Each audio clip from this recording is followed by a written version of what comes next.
The soup cost her everything, but it saved the life of Korea's deadliest woman. Imani, 7 years old and black, found the dying Korean woman in the alley behind her building. The woman couldn't speak, couldn't remember her name, could barely breathe. Imani's family lived on food stamps, but she shared her dinner anyway, every single day for 10 years. No one asked her to. No one knew the woman's true identity. Not even the woman herself.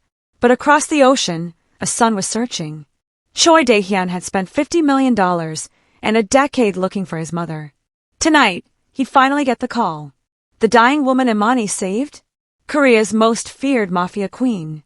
Imani's shift at Park's corner store started at 5:30 a.m. Mrs. Park didn't ask questions, just handed her the apron and $20 cash at the end of each morning. No taxes, no paperwork, just survival. By 6:45, Imani had restocked the cigarettes, swept the floors, and pocketed her pay.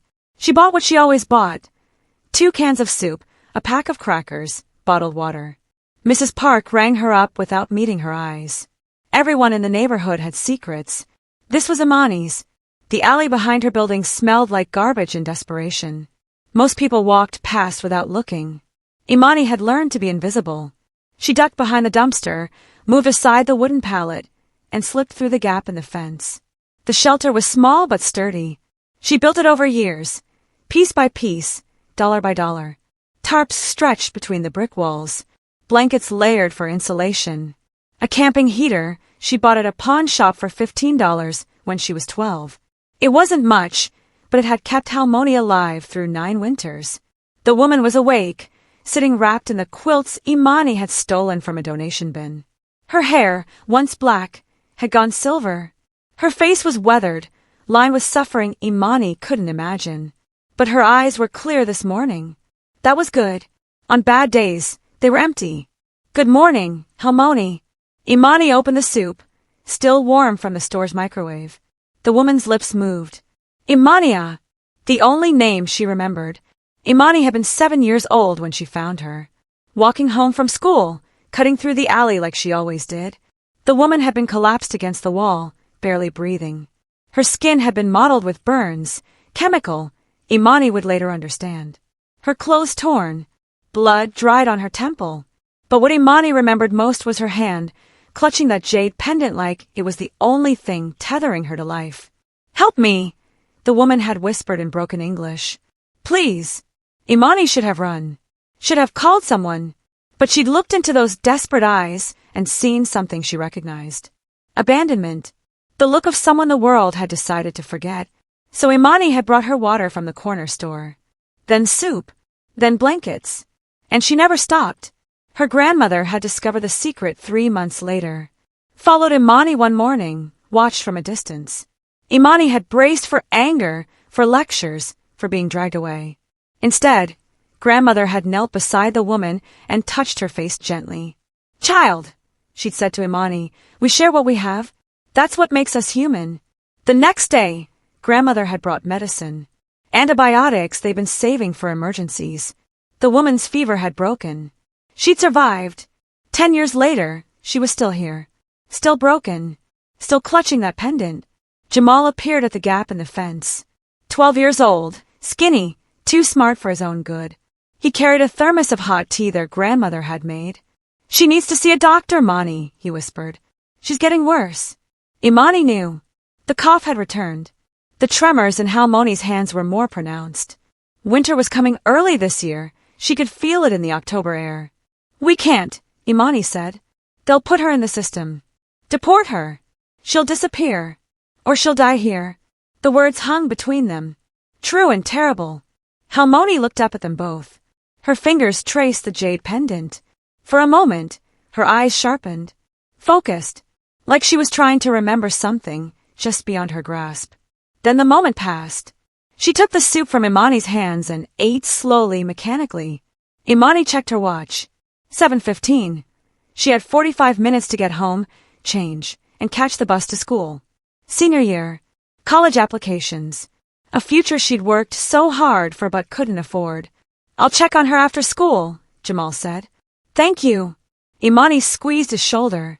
As she left the alley, Imani didn't see the way Halmoni's eyes followed her.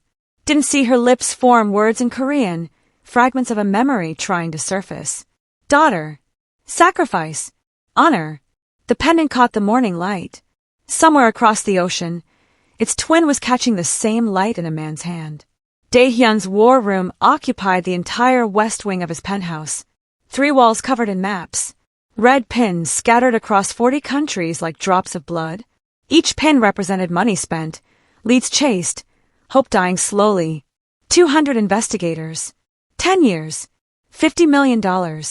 Nothing. His second-in-command, Min-jun, stood in the doorway. Hesitant. Everyone was hesitant around Dae-Hyun these days. Sir, the Chicago report came in. The woman in Koreatown. Not her. Dae-Hyun didn't turn around. He was studying the map of the United States, the Midwest section dense with pins. No, sir. Different age, different background. Another false lead. Dae-Hyun's jaw tightened. Chicago was the 47th city. He'd lost count of the false leads. Every elderly Korean woman became a possibility. Every unidentified body a nightmare. The Kim syndicate sent another message.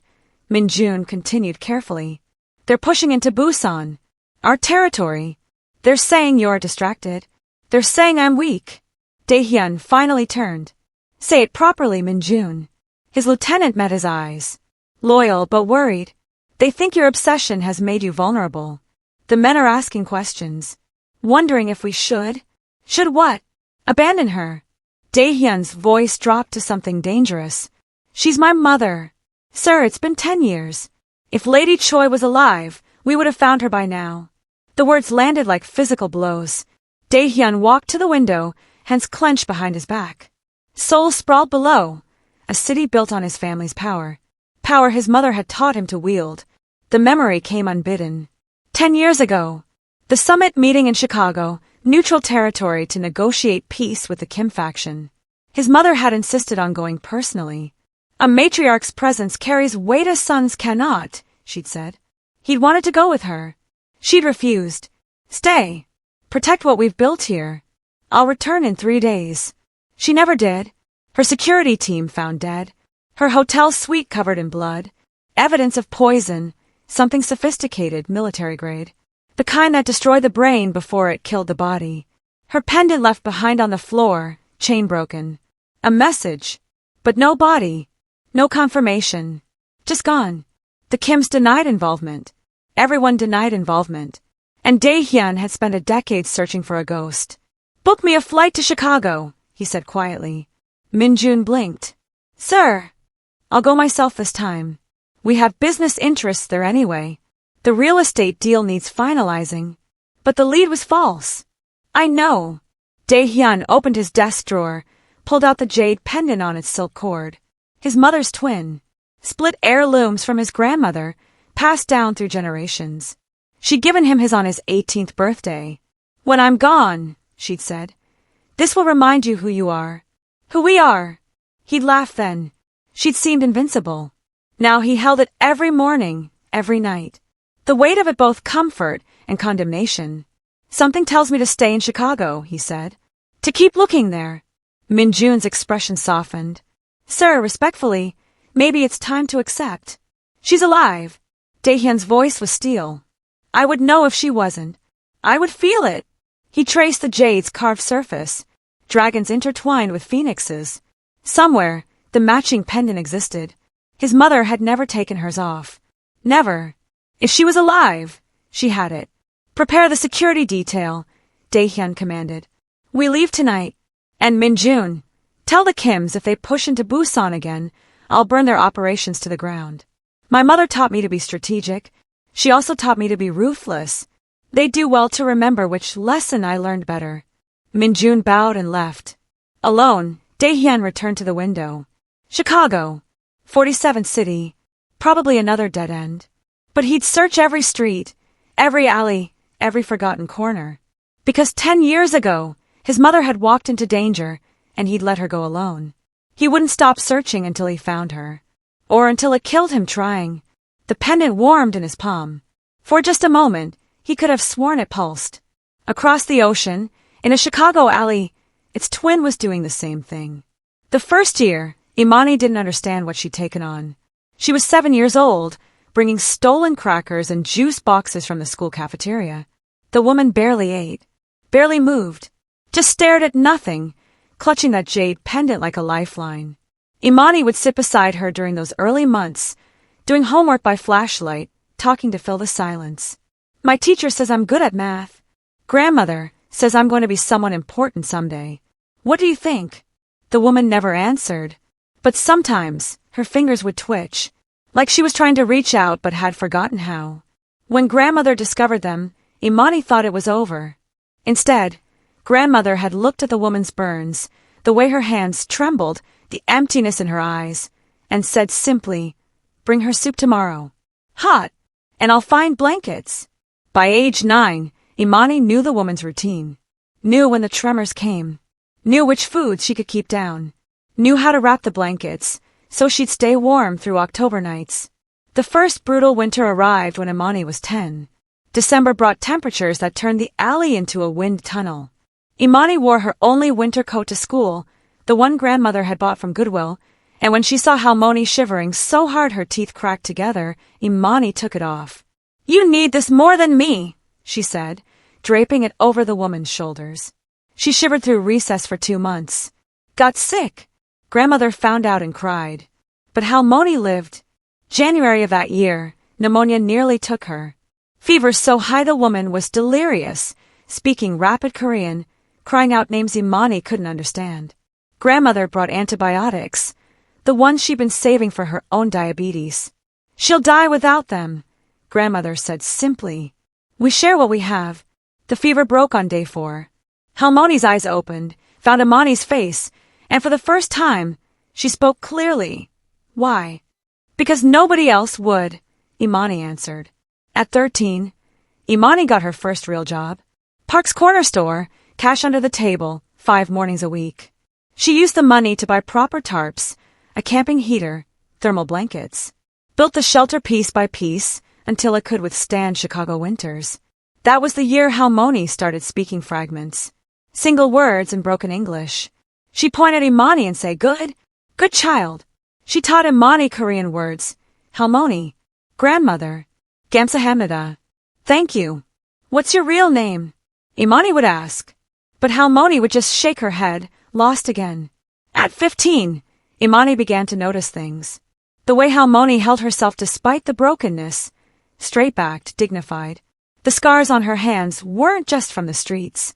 Some were older, defensive wounds. Fight training. One night, 3 gang members cornered Imani in the alley. She was carrying $40 in tips. They wanted it. Halmoni moved faster than Imani had ever seen her move. One moment she was wrapped in blankets. The next, she had the lead man's wrist bent at an impossible angle. He screamed. His friends ran.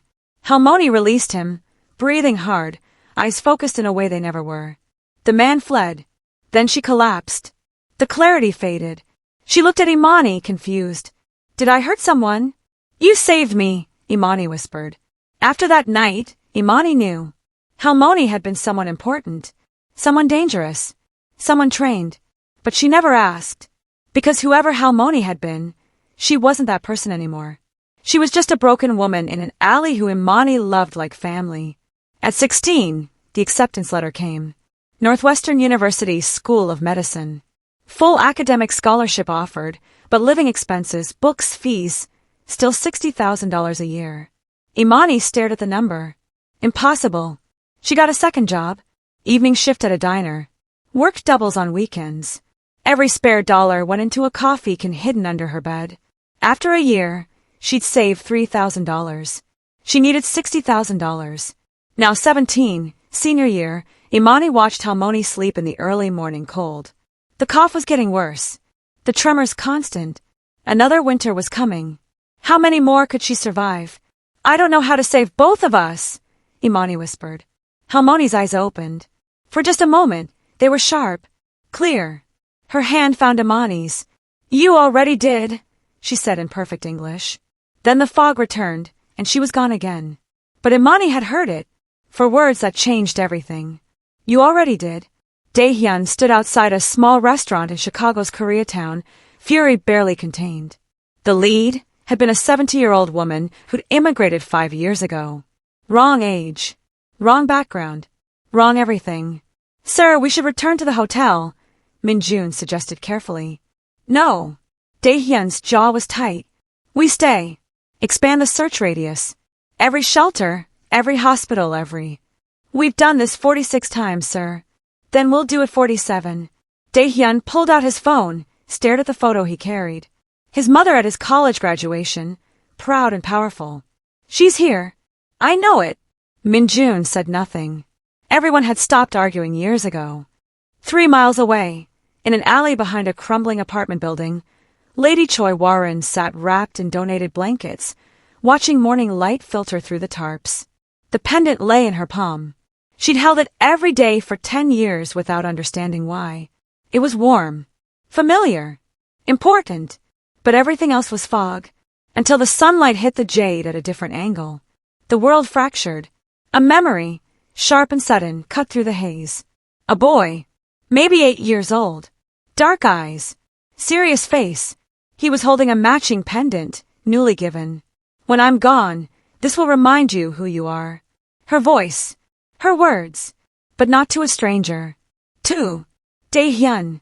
The name fell from her lips like a prayer, like coming home after being lost in the dark.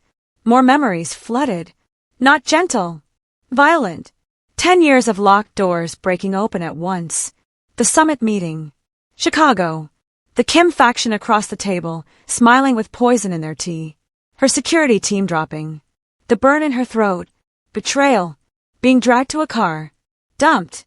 Left to die in an alley because they wanted her son to find her body as a message. But she hadn't died. The poison had destroyed her memory instead. Trapped her in fog. Made her forget everything. Her empire. Her power. Her son. Dae-Hyun. She gasped. The pendant clutched so tight the edges cut her palm.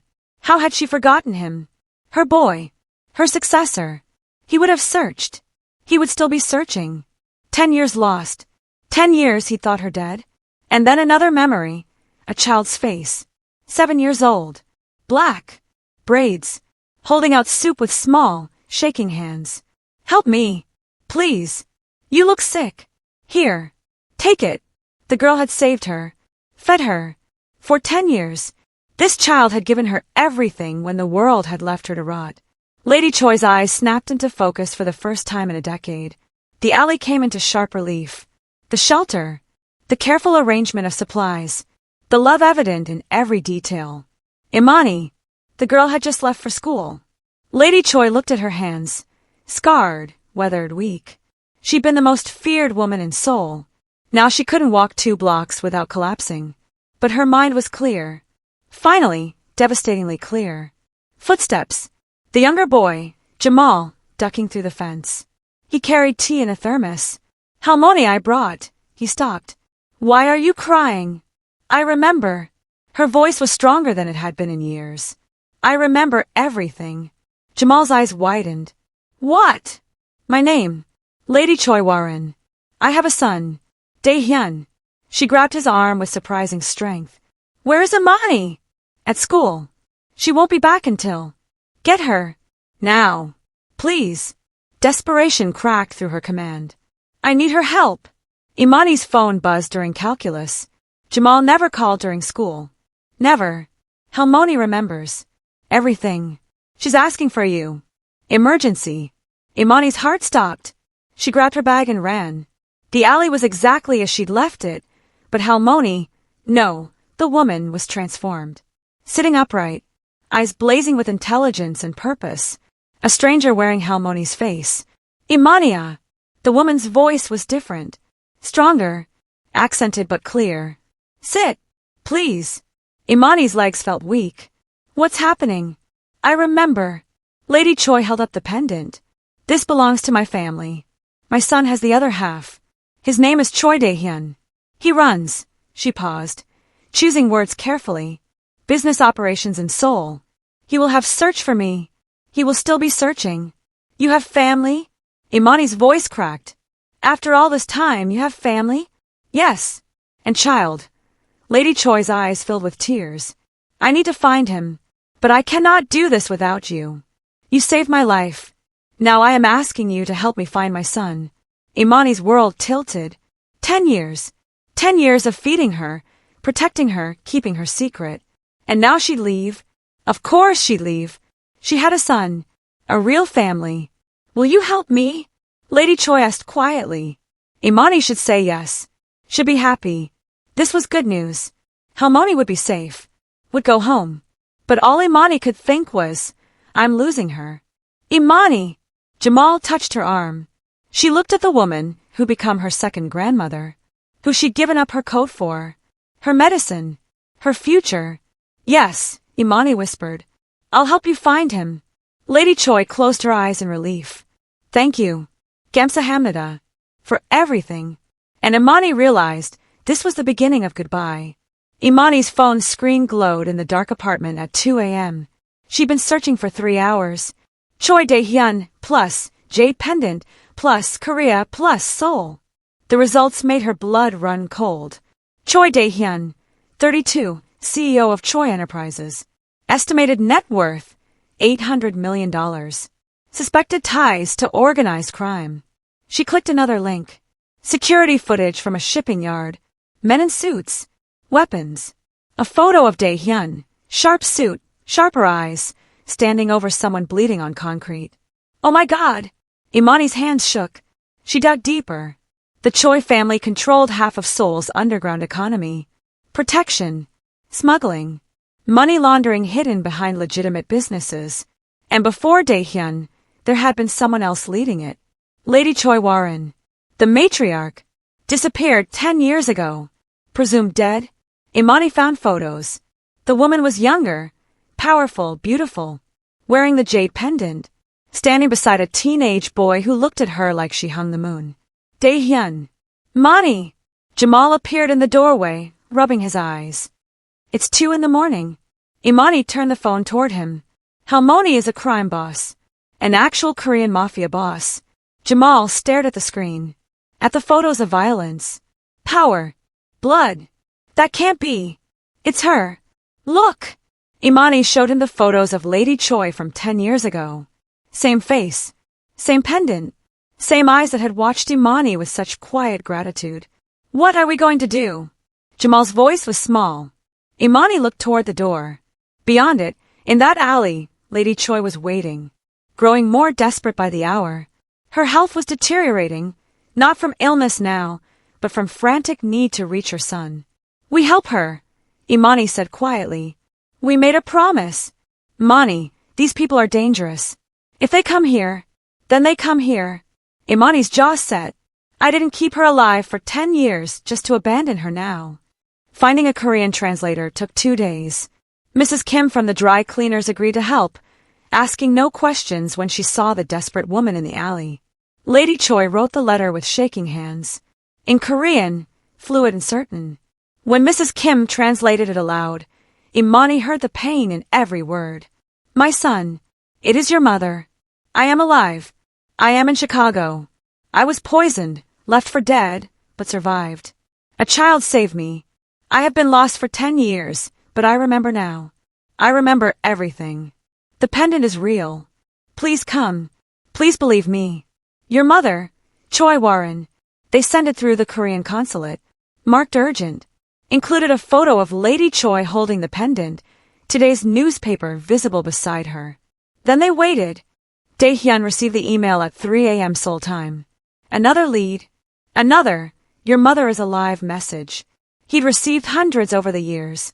Scammers. Delusional people. Cruel hoaxes. He almost deleted it. But Min-Jun had forwarded it with a note. Sir, look at the photo. Dae-Hyun opened the attachment. An elderly woman. Weathered. Thin. Holding a jade pendant. His heart stopped. The pendant. His mother's pendant. He'd know it anywhere, the specific carving, the way the dragon's tail curved. He grabbed his own from his desk, compared them side by side on the screen. Perfect match. It's real, he breathed. Min-Jun. His lieutenant appeared instantly. Sir. Charter a plane. Now. Chicago. Get the full security detail. I want everyone. Dae-Hyun was already moving, grabbing his coat, his weapon, his mother's pendant. Send the coordinates from the email location data. Move. 10 hours later, 3 black SUVs pulled up to a South Side Chicago apartment building. Dae-Hyun emerged with 12 armed men in suits. Imani watched from the alley entrance, heart hammering. They're here. Lady Choi stood on shaking legs. She'd insisted on standing for this, on meeting her son on her feet. She gripped Imani's arm for support. Dae-Hyun rounded the corner into the alley and froze. His mother stood there, older, broken, alive, wrapped in donated blankets, leaning on a black teenage girl for support, but unmistakably, impossibly her. Iomioni! His voice cracked. Mother! Dae-Hyun! Lady Choi's face crumpled. My son! He closed the distance in 3 strides, caught her as her legs gave out. They sank to the ground together, both sobbing. He held her like she might disappear again. She touched his face with shaking hands, memorizing features she'd forgotten. I'm sorry, he gasped. I'm so sorry. I should have protected you. I should have. You found me, she whispered. That's all that matters. You found me. Imani stood back, watching their reunion through tears. Jamal appeared beside her, slipping his hand into hers. Around them, security formed a perimeter. Min-jun was on his phone, already mobilizing resources. And Dae-Hyun looked up, still holding his mother, and saw Imani for the first time. The girl who'd sent the letter. The girl his mother was leaning on moments ago. His eyes asked 1,000 questions. Lady Choi followed his gaze. My son, she said in Korean, then switched to English for Imani. This child saved my life. Every day for 10 years. Her name is Imani Brooks. Dae-Hyun stared at the teenage girl in worn clothes and tired eyes. You've been taking care of my mother? Imani nodded, suddenly terrified. His expression transformed into something she couldn't read. Gratitude, disbelief, something deeper. He bowed. Fully. A formal Korean bow that made his security team straighten in shock. Thank you, he said. I owe you everything. Northwestern Memorial Hospital's private wing was the kind of place Imani had only seen on TV. Marble floors, original artwork, nurses who moved like ghosts. Dae-Hyun had admitted his mother within an hour of the reunion, brought in specialists from 3 countries. Lady Choi lay in the hospital bed, IVs in both arms, monitors beeping softly. The doctors said she was severely malnourished, had pneumonia, and showed signs of long-term poisoning damage. But she was stable. She would live. She also refused to let go of Imani's hand. Stay, Lady Choi whispered whenever Imani tried to leave. Please stay. So Imani stayed. Slept in the chair beside the bed. Missed 2 days of school. Jamal brought her homework and clean clothes. Dae-Hyun was always there too. Standing by the window. Pacing. Making calls in rapid Korean. But his eyes kept finding Imani, studying her with an intensity that made her uncomfortable. On the 3rd day, he asked to speak with her privately. They stood in the hospital corridor. His security team lurked nearby, always nearby. Imani had counted 12 men. All armed. All watching her like she might be a threat. I've been investigating, Dae-Hyun said without preamble. His English was accented but precise. The past 10 years, what you did for my mother. Imani's stomach dropped. I don't know what you mean. The corner store manager says you worked morning shifts since you were 13. Cash payments. You spent almost nothing on yourself. He pulled out his phone, showed her bank records. Her bank records. This is your savings account. $3,000. For medical school. How did you? Anger flashed. You have no right. You gave up your winter coat when you were 10 years old. You got pneumonia. Your grandmother used antibiotics she needed for her diabetes to save my mother's life. His voice was tight with emotion. You built that shelter. Bought the heater. The blankets. Everything. While your family had nothing. Imani's face burned. I did what anyone would do. No. Dae-Hyun stepped closer. No one does this. You sacrificed everything. For a stranger. For 10 years. He pulled out an envelope. Thick. Heavy. Handed it to her. Imani opened it. A check. She stared at the number. Couldn't process it. $1 million. What is this? She whispered. Compensation. For caring for my mother. It's not enough. Nothing would be enough, but it's a start. Imani shoved the envelope back at him. I don't want your money. It's not charity. In Korean culture, this is. I don't care what it is in Korean culture. Her voice rose. I didn't do it for a reward. I did it because she needed help and nobody else gave a damn. Dae-Hyun's jaw tightened. This is about honor. About repaying a debt. I'm not a debt. Imani's hands shook. She's not a transaction. I loved her. I still love her. You can't just throw money at that and call it even. Then what do you want? His control was cracking. Tell me how to repay what you've done. You don't. Tears streamed down her face. You don't repay it. You just say thank you and you take care of her now and you let me go back to my life. She turned to leave. His security moved to block her. Let her pass. Dae-Hyun ordered quietly. They didn't move fast enough. Imani shoved past them, rage and grief pouring out. I don't need your bodyguards following me. I don't need your guilt money. I just needed her to be okay. She ran. Down the corridor. Into the stairwell. Footsteps followed. Security. Always security.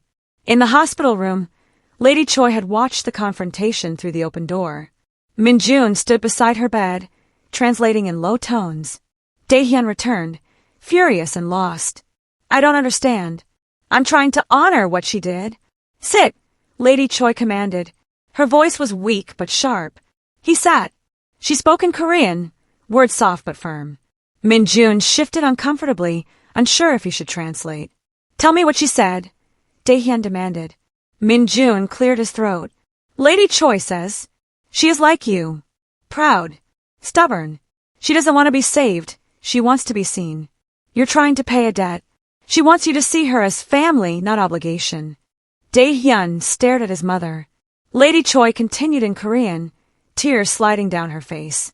Min-jun translated haltingly. For 10 years, this child was my only family. She loved me when I was nothing. Worth nothing. She didn't see a mafia queen or a debt or a transaction. She saw a grandmother who needed soup. She says, he paused. If you want to honor her, my son, you must first understand her. Stop trying to buy her gratitude. Start trying to earn it. Dae-Hyun closed his eyes. His mother reached for his hand. Family, she whispered in English. She is family now. Treat her as such. The news broke on Korean television first. Lady Choi Hwa-Rin found alive in Chicago after decade-long disappearance. Within hours, it spread across international networks. The photo from the hospital, Lady Choi conscious, recovering, went viral. In Seoul, the Kim syndicate watched the broadcast with cold calculation. She's alive, the Kim patriarch said quietly. Find her. Finish what we started. Imani was at school when her phone exploded with messages. Jamal's text came through first. Men outside building. Not police. Grandmother scared. Then, they have guns. Imani ran. Didn't ask permission. Didn't stop. Just ran. She was 3 blocks away when she heard the explosion. Her apartment building's front entrance was blown open. Black smoke poured from shattered windows. People screamed, running into the street. Fire alarms shrieked. Jamal! Imani sprinted toward the chaos. Grandmother! Someone tackled her from behind. She hit the pavement hard, fought back. Miss Brooks, stop! A man in a suit pinned her arms. One of Dae-Hyun's security team. They're looking for you. We need to. Another explosion. The building's second floor erupted in flames. My family isn't there. Imani screamed. We have them. East exit. Move! He dragged her around the corner. 2 more security guards were there, surrounding grandmother and Jamal. Grandmother was bleeding from her forehead, leaning heavily on Jamal. Her eyes were dazed. Imani baby, she whispered. They came asking about a Korean woman. They had guns. They were going to. We need to go now, the security chief barked into his radio. Package secured. Building compromised. Kim's syndicate confirmed. SUVs screeched around the corner. They were shoved inside. Imani caught one last glimpse of her building, her home, engulfed in flames. Neighbors crying. Her life burning. No, she breathed. No, no, no. The SUV sped away. Dae-Hyun's safe house was in a gated community 40 minutes outside Chicago. High walls. Armed guards. Security cameras everywhere. The house itself was enormous. Marble, chandeliers, furniture that cost more than Imani's entire building.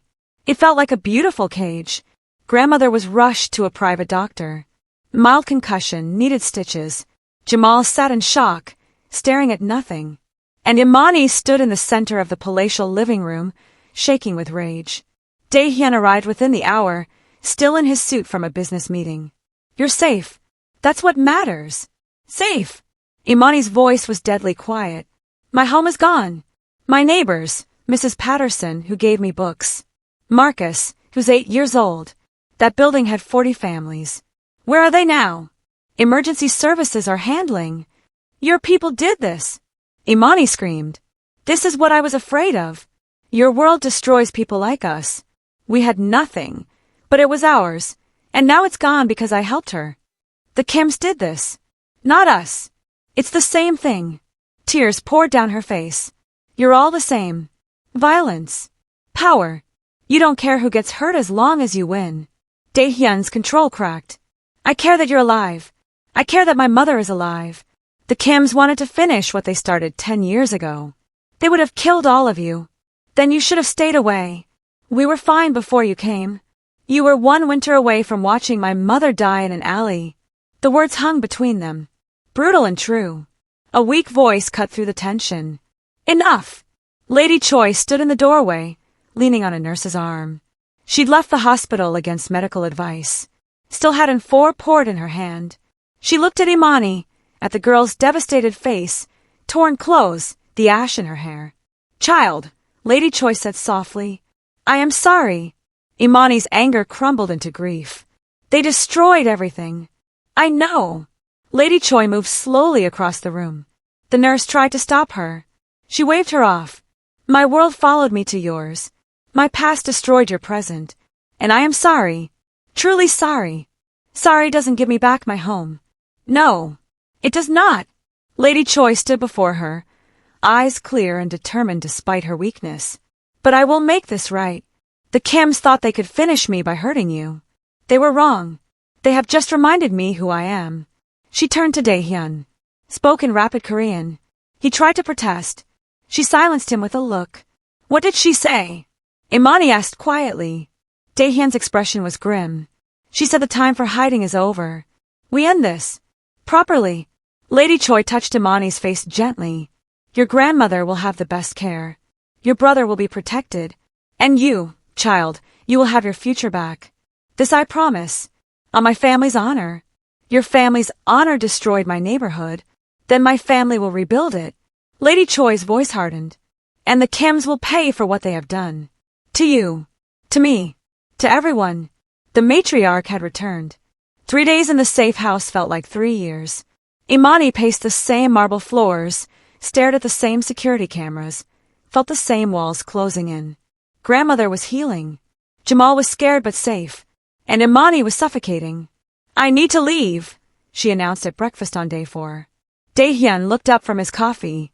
Not possible. I have school. College applications. A life. The Kims have your photo. Your name. Your face is connected to my mother now. His voice was patient but firm. The moment you step outside these gates, you're a target. So what? I just stay here forever. You're prisoner. Our guest. Guest. Imani laughed bitterly. Guests can leave. This is captivity with better furniture. Imania. Lady Choi entered, still moving slowly but stronger each day. Sit. Please. We need to talk. All of us. Grandmother and Jamal were called in. They gathered around the dining table, Imani rigid with anger, Dae-Hyun controlled and watchful, Lady Choi calm and centered. I have lived 10 years with nothing, Lady Choi began. 10 years where I forgot my own name. My son. My power. In that darkness, there was only one light. You, child. You fed me. Clothed me. Kept me alive when the world wanted me dead. I know, Imani said quietly. You thanked me, but I have not honored you properly. Not as family. Lady Choi glanced at Dae-Hyun. He opened a leather folder, slid it across the table. The Imani Brooks Foundation, Dae-Hyun said. $20 million endowment. Full-ride scholarships for underserved youth pursuing medicine, science, or social work. 100 students annually. Renewable for 4 years. Imani stared at the documents. At the number. 20 million. This is not payment, Lady Choi interrupted. Not a transaction. This is what family does. You gave me a future when I had none.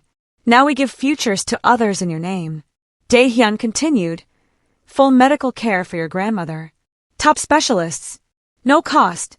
We're also proposing a community investment fund for the South Side. 5 million to start. Housing renovation, small business grants, job training. Wait! Imani's head was spinning. You're rebuilding my neighborhood? We're investing in it, Dae-Hyun corrected. Not gentrifying, not displacing. The community will have control. We provide capital and security. Residents make the decisions. Why would you do this? Lady Choi reached across the table, took Imani's hand. Because you taught me something I had forgotten. Power is not just about control. It is about protection. About lifting others up. You did this for me when you had nothing. Now I have everything. Let me do this for you. For your community. Not as debt. As family. Imani looked at grandmother, who'd been silent. What do you think? Grandmother's eyes were wet. Baby, these people owe you nothing and everything. You saved a life. They want to save hundreds. Maybe thousands. Your pride doesn't pay for medical school. But this. She touched the folder. This could change the world.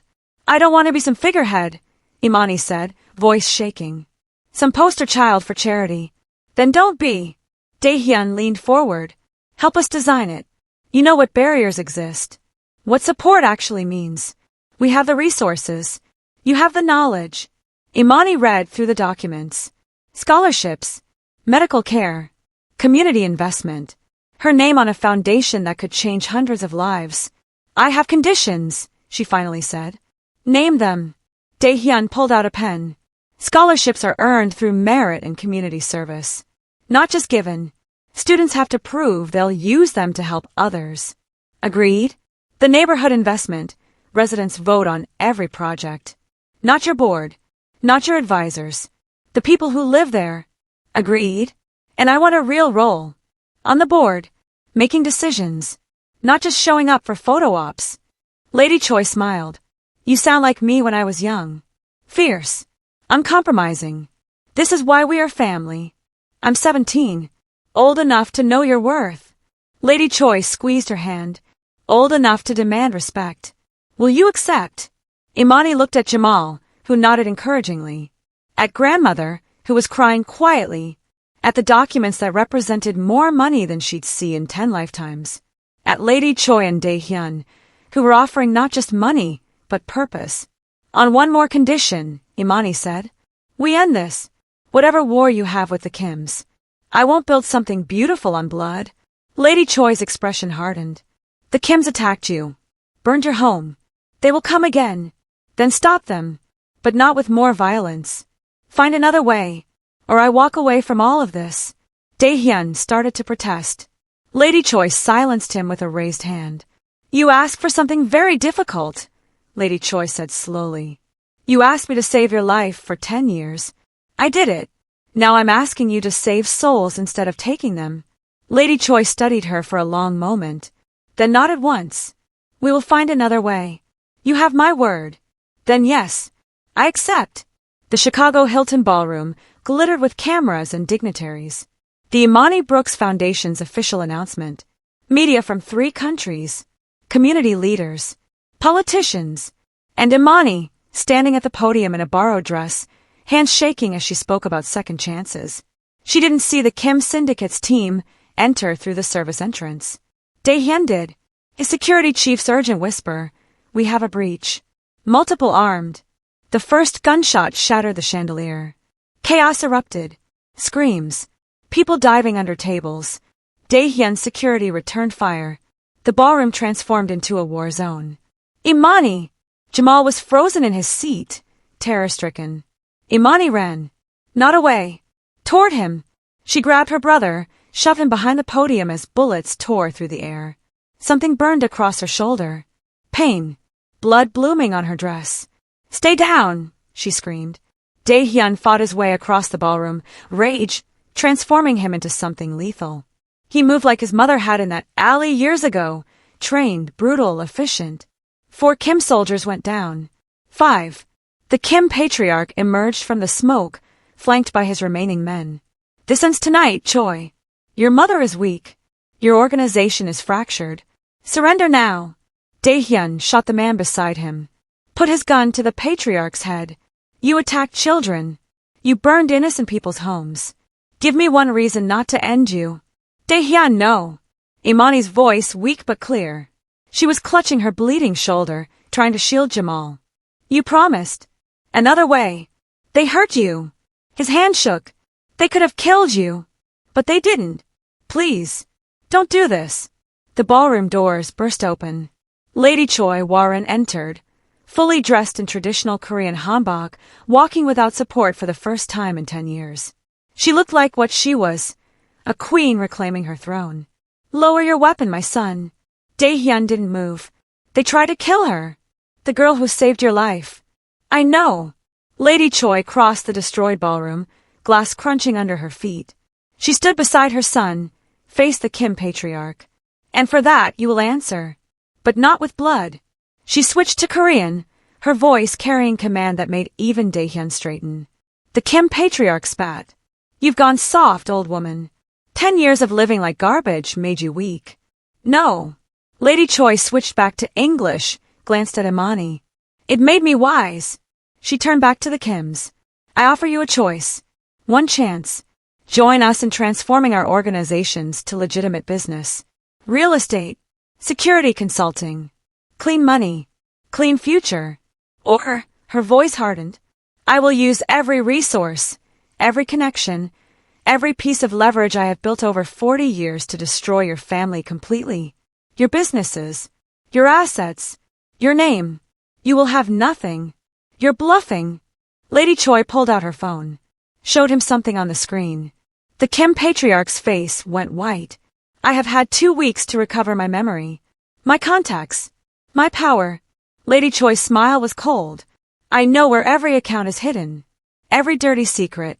Every vulnerable point. I can end you with a phone call. But I am offering you transformation instead. Why? The patriarch's voice cracked. Lady Choi walked to Imani, helped her stand despite her injury. Presented her to the Kims. This child found me dying in an alley. She was 7 years old. Her family had nothing. She gave me everything anyway. For 10 years. Not for power. Not for money. Because it was right. She looked at each Kim soldier. She has more honor in her wounded shoulder than all of us combined. I spent 10 years learning what real strength is. It is not violence. It is sacrifice. It is choosing compassion when the world chooses cruelty. Lady Choi's voice rang through the ballroom. I will not dishonor her sacrifice with more blood. So you choose now. Transformation or destruction. Peace or annihilation. But this cycle of violence ends tonight. The Kim patriarch looked at his men. At the bodies on the floor. At Lady Choi, fully restored to power. At Dae-Hyun, still holding a gun to his head. At Imani, bleeding but standing. He lowered his weapon. Knelt. We submit to your terms, Lady Choi. The room exhaled. Guns lowered. The war that had started 10 years ago ended in a destroyed ballroom with a teenage girl's blood on the floor. Lady Choi helped the Kim patriarch to his feet. We begin tomorrow. Clean slate. But you will fund victims' compensation for the apartment building. Every family. Agreed. Dae-Hyun finally lowered his gun, moved to Imani. You're hurt. I'm okay. She looked at the carnage. Is it over? It's over, Lady Choi said softly. You won a war without firing a shot. Imani collapsed. Dae-Hyun caught her. And as paramedics rushed in, Lady Choi stood in the center of the destruction she'd chosen to end, tears streaming down her face. The old way was dead. A new way had been born. 6 months after the ballroom, Imani walked into her first day of medical school at Northwestern, wearing a backpack that cost more than her old apartment's monthly rent. She still wasn't used to it.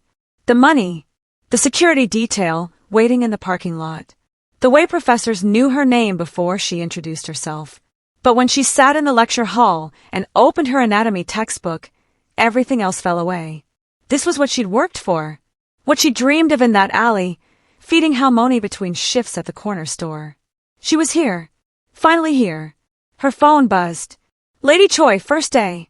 How do you feel? Imani smiled. 6 months ago, Lady Choi barely knew how to text. Now she sent emojis. Terrified. Excited. Thank you for making this possible. You made it possible, child. I simply removed the barriers. The Imani Brooks Foundation's first cohort was announced that same week. 100 students from across Chicago. Diverse in every way, Black, Latino, Asian, white. Poor kids from the South Side. Foster youth. Immigrants. Kids who'd been told they weren't college material. Imani interviewed every single one personally. Marcus, 17, whose mother was in prison. He wanted to be a teacher. Someone believed in you, he said. Now I want to believe in others. Keisha, 18, who'd been homeless at 15. Pre-law. I'm going to change the system that failed me. David, 16, immigrant from El Salvador. Engineering. My parents sacrificed everything. I want to build something that matters. 100 stories. 100 futures, unlocked. At the announcement ceremony, Imani stood beside Lady Choi and Dae-Hyun. The media was everywhere. From alley to empowerment, the girl who saved a queen was the headline in every paper. But Imani didn't care about the headlines. She cared about Marcus's tears when he got the call. About Keisha's mother screaming with joy. About David's father who'd worked 3 jobs and could finally rest. Dae-Hyun's transformation of the Choi organization was brutal and necessary. He'd spent 6 months dismantling criminal operations piece by piece. Gambling shut down. Protection rackets ended. Smuggling routes closed. The legitimate businesses expanded. Real estate development. International security consulting. Import-export companies that actually imported and exported legal goods. Some of the old guard resisted. Dae-Hyun let them go. Others, like Min-Jun, embraced the change. We're building something that won't get us killed or imprisoned, Min-Jun said. That's not weakness. That's evolution. The Kim syndicate followed suit. The partnership was tense but functional. Together, they were transforming Korean organized crime in America into legitimate enterprise. It was working. Slowly. Painfully. But working. Every Thursday, Lady Choi and Imani met for lunch. Lady Choi's English had improved dramatically. She was taking classes, reading American history, attending cultural events, learning the country that had become her second home. Teach me about Juneteenth, she'd say. Or, explain this hip-hop music Jamal plays. And Imani would teach her about Black American culture, resilience, joy despite oppression. About collard greens and cornbread. About Maya Angelou and James Baldwin. In return, Lady Choi taught Imani Korean. Language, customs, the concept of jong, a bond deeper than love, forged through shared suffering and survival. We have jong, Lady Choi said one afternoon. You and I. Not because of debt, because our souls recognized each other. Imani took her hand. You're my Halmoni. For real now. Not just a name. And you are my daughter. In every way that matters. Dae-Hyun and Imani's relationship evolved into something neither expected. Sibling-like. He was protective. Too protective sometimes. She kept him grounded when business made him cold.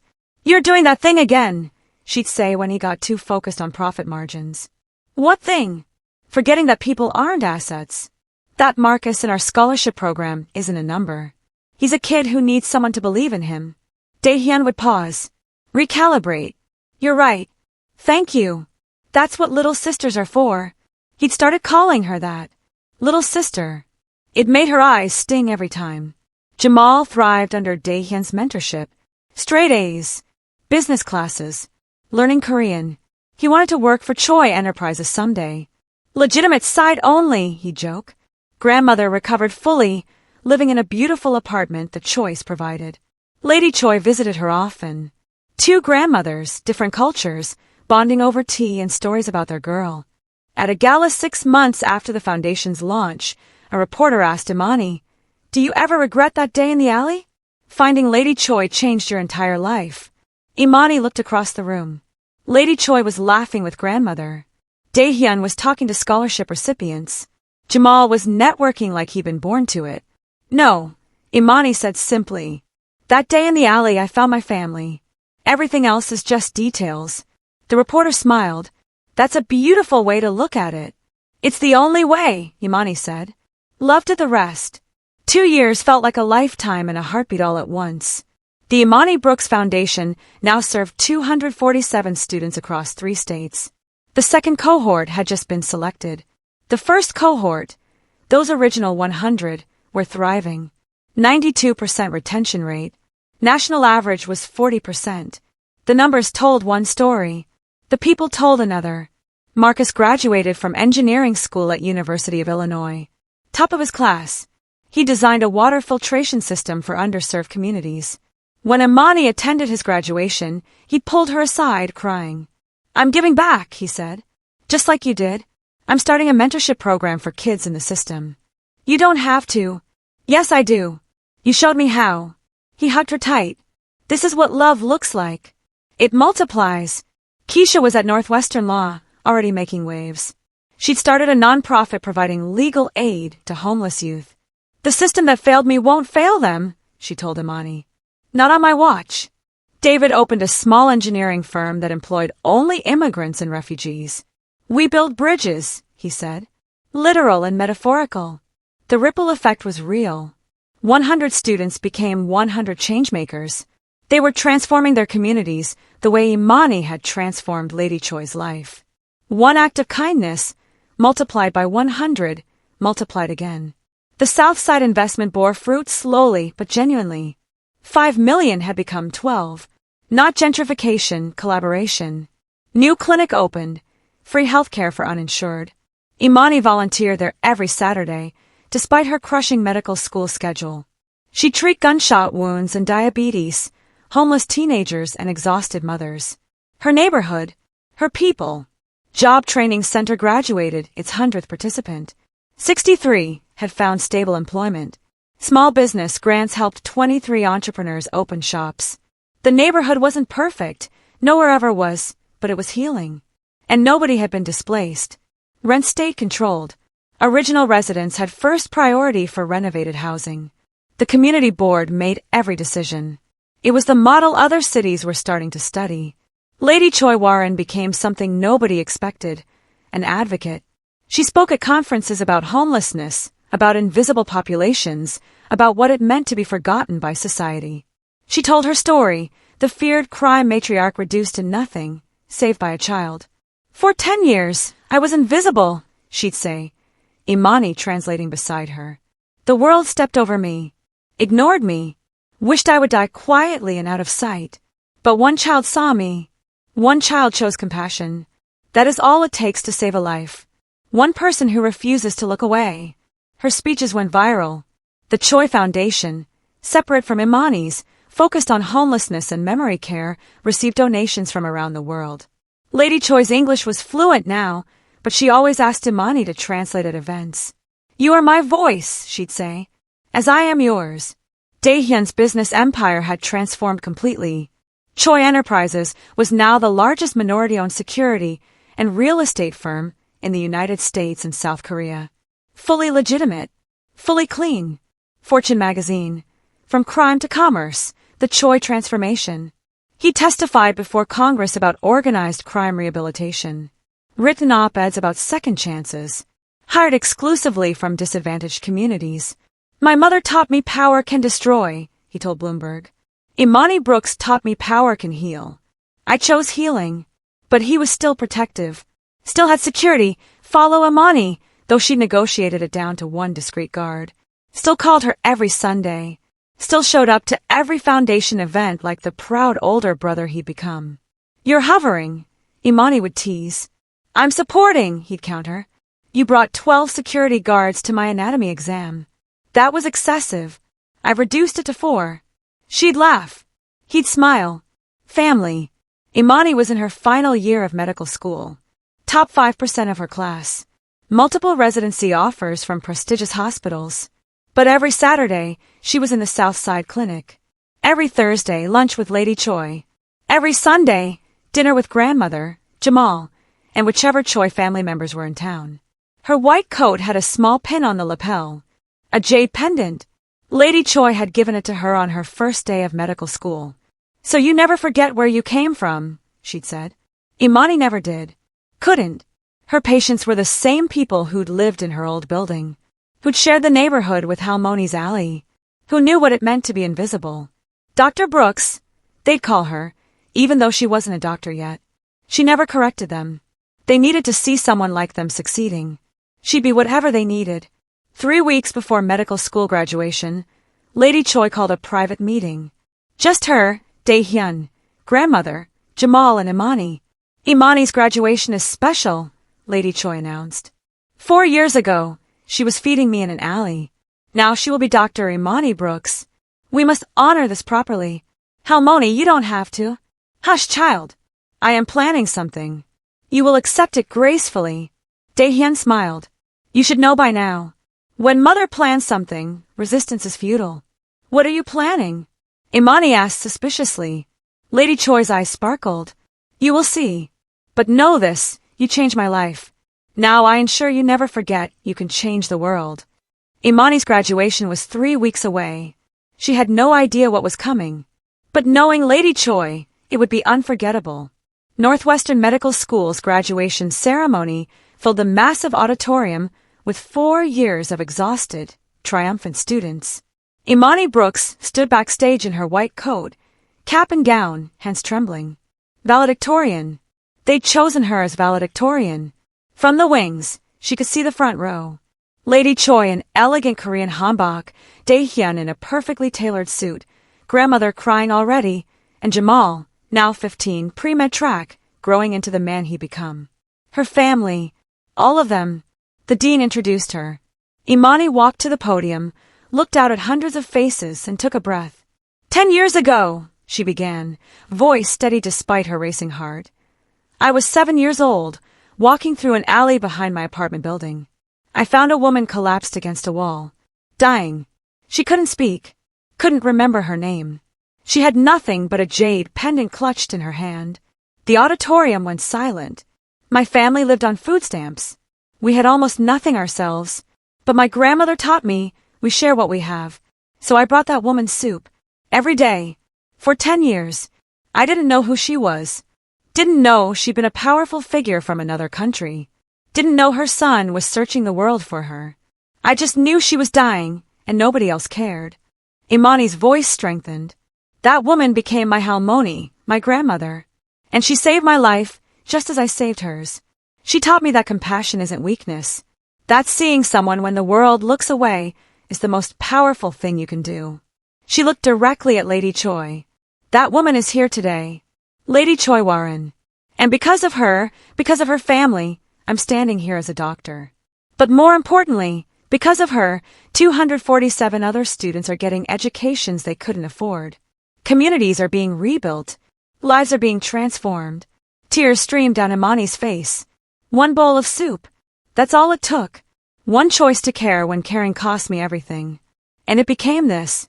A ripple that turned into a wave. She addressed her fellow graduates. We're doctors now. We'll see people at their most vulnerable. Their most invisible. Remember, one act of kindness can change everything. One patient seen, really seen, can transform not just their life but generations to come.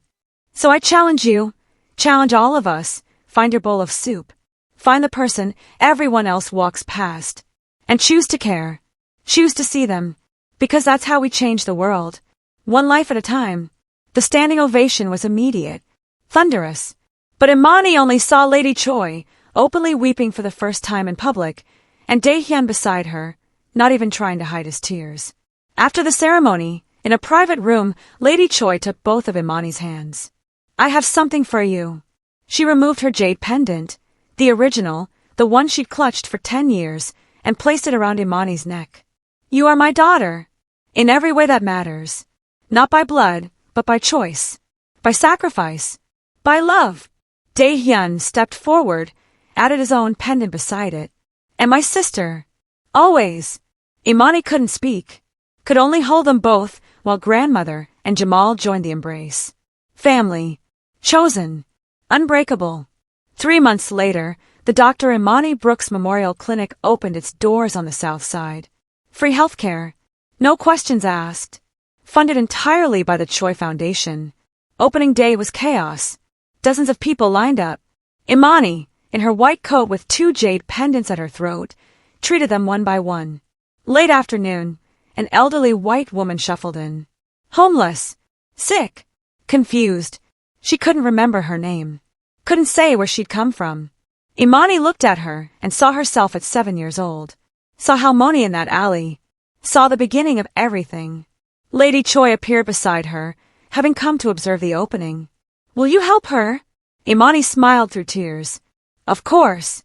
We share what we have. They brought the woman inside together. Dae-Hyun arrived moments later with supplies. He'd anticipated this, prepared for it. Jamal, volunteering during his gap year before college, helped settle her into a bed. The woman looked at them with confused, grateful eyes. Why are you helping me? Because someone once helped me, Imani said softly. And now I help you. And maybe someday, you'll help someone else. That's how it works. That's how love spreads. Lady Choi squeezed her shoulder. The cycle was continuing. But this time, they had resources. Power. The ability to save not just one life, but hundreds.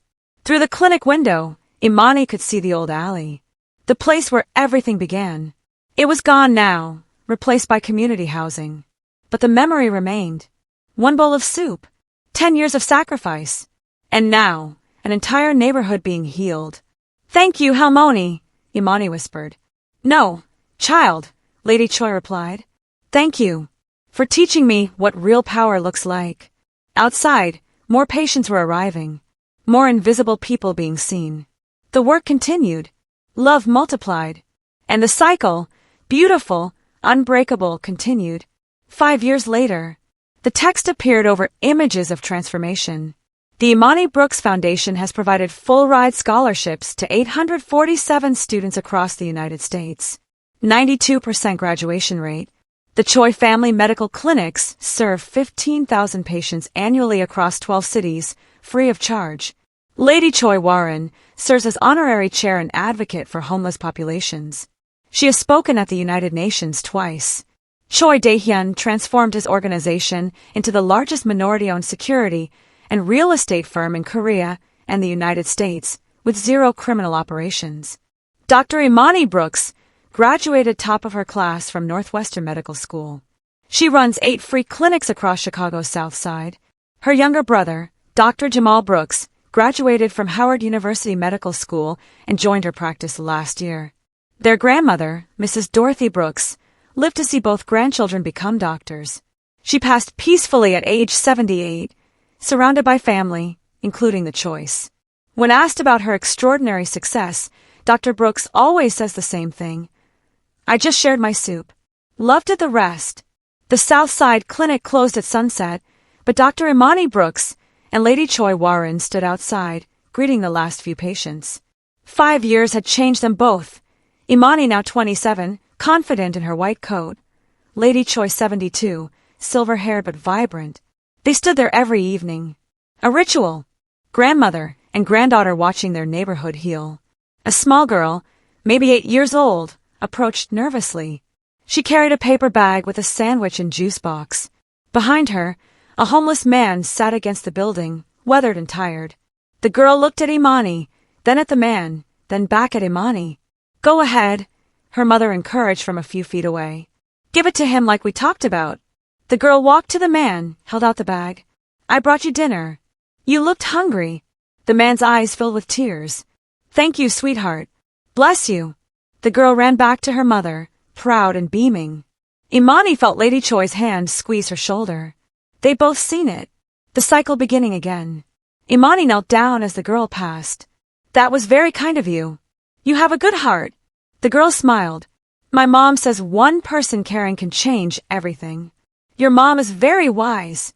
The girl ran off, and Imani stood slowly, eyes wet. Lady Choi put her arm around her. She reminds me of someone. Me too. Imani leaned into the embrace. They watched the city lights flicker on across Chicago. East and West. Korean and American. Wealth and poverty. Criminal past and healing future. all of it transformed by one choice made in an alley 15 years ago. Do you ever think about what would have happened if you'd walked past that day? Lady Choi asked softly. Every day. Imani touched the 2 jade pendants at her throat. I think about how easy it would have been to look away, to decide it wasn't my problem. But you didn't. No, I didn't. Imani looked at her Halmoni, and it changed everything. For both of us. They stood in comfortable silence as the evening deepened. Inside, Jamal was finishing paperwork. Dae-Hyun would arrive soon for their weekly family dinner. The foundation office was planning next year's scholarship selections. The cycle of care and transformation continued, endless and beautiful. I love you, Halmoni, Imani said quietly. I love you, daughter, Lady Choi replied. Thank you for everything. Thank you for letting me. They turned back to the clinic, ready to close up, ready to go home to family dinner and laughter and the life they built together. Behind them, the little girl shared her sandwich with the homeless man. The cycle continued. You don't need money to change a life. You just need to see someone, to care when it costs you, to share what you have. That soup, that sandwich, that moment of kindness. You never know whose life you're saving. You never know what they'll become. And you never know how far that love will spread. Imani was 7 years old with nothing but a bowl of soup.